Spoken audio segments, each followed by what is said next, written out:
Fujiki back here for the final time today, and I'm bringing you my fourth deck profile for this week, and I'm bringing you my Predaplant deck profile. Let's go. For my monsters, which is a fucking heft, a lot of this. It's a bloody. Sorry for my swearing, but there's a bloody heft on this deck. I run three copies of Predaplant Sacrament, 3 Sacrament, 2 Flytrap, or in the Japanese sub it's Fly Hell, 2 copies of Squid Dorsera, 3 copies of the fusion of the deck, Commander Chew, 1 copy of Darling Cobra, 3 copies of Orpheus Scorpio, 2 copies of Morena Fentes, 3 copies of the Spino to Hydra, 2 copies of Decidium Hydra, 1 copy of Banksy Yoga, and 2 copies of the new one.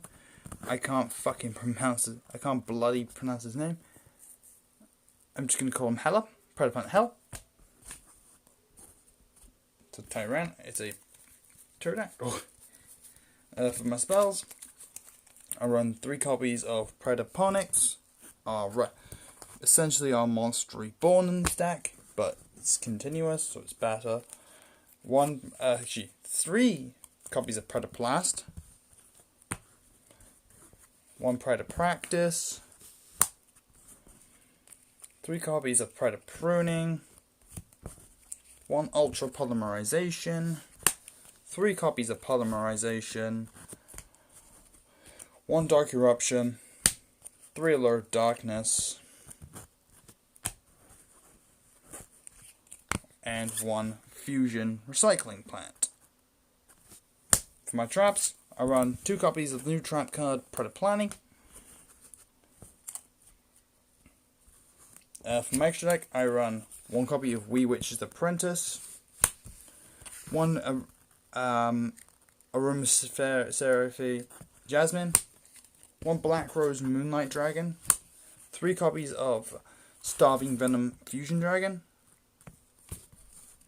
3 Starving Venom, 3 Chimera Rafflesia,